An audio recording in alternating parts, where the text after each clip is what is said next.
కానీ ఆ బ్రేకౌట్కి వాల్యూమ్ ఖచ్చితంగా తోడవాలి.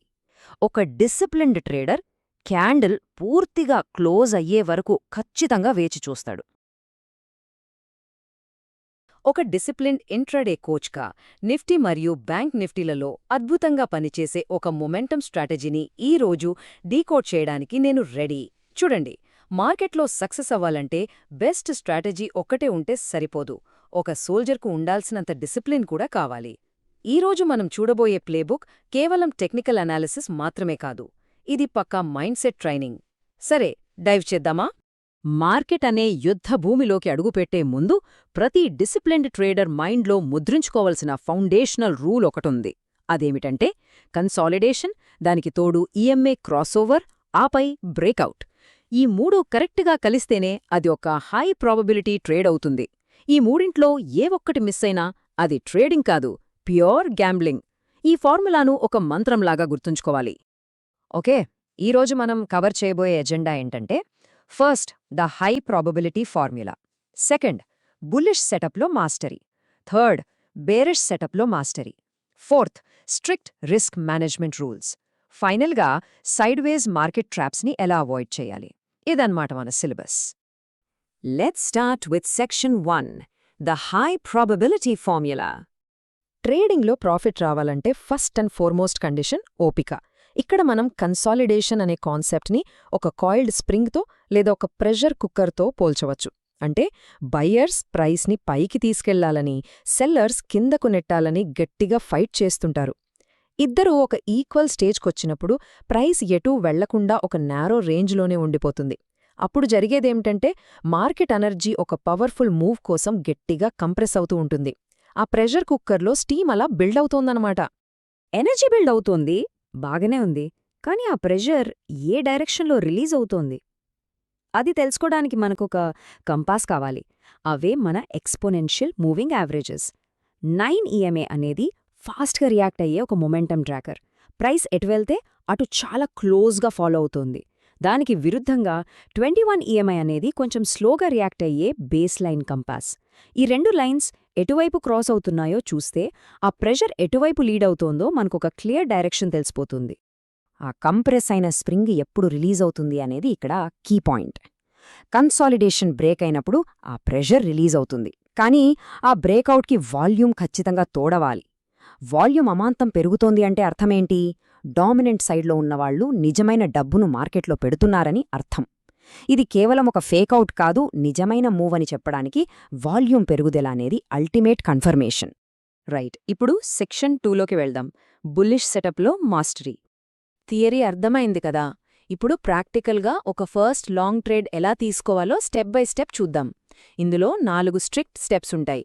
స్టెప్ 1, చార్ట్లో కన్సాలిడేషన్ని ఫైండ్ చేయడం. స్టెప్ 2, 9 EMA లైన్, 21 EMA లైన్ను కింది నుండి పైకి క్రాస్ చేయడం.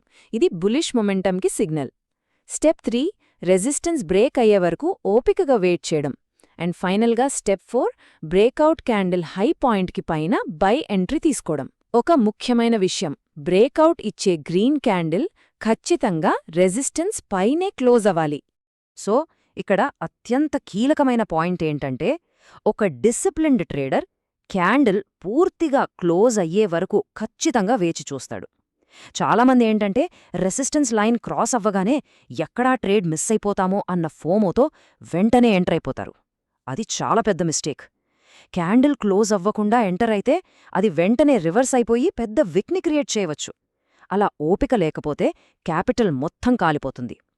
Discipline is everything. Next section 3, bearish సెటప్లో మాస్టరీ. బులిష్ సెటప్ అయితే చూసాం, మరి మార్కెట్లో సెల్లర్స్ డామినేషన్ ఉన్నప్పుడు ఎలా ట్రేడ్ చేయాలి? సేమ్ లాజిక్, కాకపోతే రివర్స్లో. ఫర్ ఎగ్జాంపుల్, ప్రైస్ ఒక సిమెట్రికల్ ట్రయాంగిల్ లాంటి నారో రేంజ్లో స్టక్ అయిపోయిందని అనుకుందాం. అప్పుడు 9 EMA లైన్ 21 EMAని పైనుంది కిందకు క్రాస్ అవ్వాలి, అంటే సెల్లర్స్ స్ట్రాంగ్ అవుతున్నారు. ఇక థర్డ్ స్టెప్లో సపోర్ట్ బ్రేక్డౌన్ అయ్యి ఒక రెడ్ క్యాండిల్ కింద క్లోజ్ అయ్యే వరకు వెయిట్ చేయాలి. ఆ తర్వాత ఆ బ్రేక్డౌన్ క్యాండిల్లో కింద సెల్ ఎంట్రీ తీసుకోవాలి. అంతే. ఇక్కడొక అద్భుతమైన బోనస్ పాయింట్ చెప్తాను. ఒక ఐడియల్ బేరిష్ సెటప్లో ప్రైస్ బ్రేక్డౌన్ అయినప్పుడు ఆ 9 EMA మరియు 21 EMA రెండు లైన్స్ కూడా మనం సెట్ చేసిన స్టాప్ లాస్ పాయింట్కి పైనే ఉండాలి. ఇలా ఉంటే అవి డైనమిక్ రెసిస్టెన్స్ లాగా పనిచేస్తాయి. డౌన్ సైడ్ మొమెంటం పైన ఎక్స్ట్రా కాన్ఫిడెన్స్ని ఇస్తాయి. ఒక సీనియర్ ట్రేడర్కి ఇది చాలా హెల్ప్ అవుతుంది. Section 4 strict risk management rules. Strategy ఎంత సూపర్ హిట్ అయినా రిస్క్ మేనేజ్మెంట్ లేకపోతే అదంతా వేస్ట్. రిస్క్ మేనేజ్మెంట్ లేకుండా మార్కెట్లో దిగడం కళ్ళు మూసుకొని హైవే మీద డ్రైవ్ చేయడంతో సమానం. ఉన్న క్యాపిటల్ని కాపాడుకోవడం ఫస్ట్ ప్రయారిటీ. ఇక్కడ స్టాప్ లాస్ ఎక్కడ పెట్టాలి అనేది చాలా ముఖ్యం. సేఫ్గా ప్లే చేయాలనుకుంటే ప్రీవియస్ స్వింగ్ పాయింట్ కింద లేదా పైన స్టాప్ లాస్ పెట్టాలి. ఈ స్వింగ్ పాయింట్స్ ఒక స్ట్రక్చరల్ షీల్డ్ లాగా కాపాడతాయి. కొంచెం అగ్రెసివ్గా ఉండేవాళ్లు బ్రేక్అవుట్ లేదా బ్రేక్ డౌన్ క్యాండిల్ పైన లేదా కింద పెడుతుంటారు. మరి టార్గెట్స్ ఏంటి? నెక్స్ట్ మేజర్ సపోర్ట్ లేదా రెసిస్టెన్స్, లేదంటే డిమాండ్ సప్లై జోన్స్ దగ్గర టార్గెట్ని సెట్ చేసుకోవాలి. ఆ తర్వాత మనం ఫాలో అవ్వాల్సిన గోల్డెన్ మ్యాథమెటికల్ బేస్ లైన్ ఒకటుంది. అదే 1:2 రిస్క్ రివార్డ్ రేషియో. లాంగ్ టర్మ్లో ట్రేడింగ్ అకౌంట్ ప్రాఫిట్లో ఉండాలంటే ఈ రేషియోని ఎప్పటికీ మర్చిపోకూడదు. ఇది ఎంత బ్రిలియంట్గా వర్క్ అవుతుందో చూద్దాం. ఒకవేళ స్టాప్ లాస్ హిట్ అయితే పోయే రిస్క్ 100 రూపాయలు అనుకుంటే టార్గెట్ హిట్ అయినప్పుడొచ్చే రివార్డ్ ఖచ్చితంగా 200 రూపాయలు ఉండాలి. దీనివల్ల అడ్వాంటేజ్ ఏంతో తెలుసా? తీసుకున్న ప్రతి ట్రేడ్లో 100% విన్ అవ్వాల్సిన అవసరం లేదు.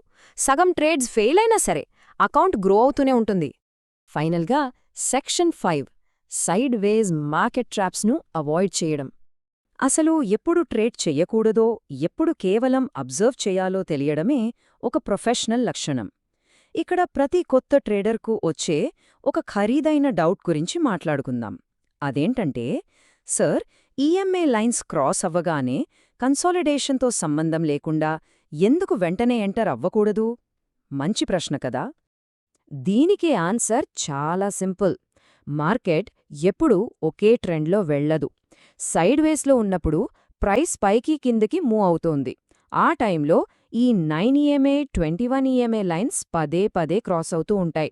అవి కరెక్ట్ డైరెక్షన్ని చూపించవు.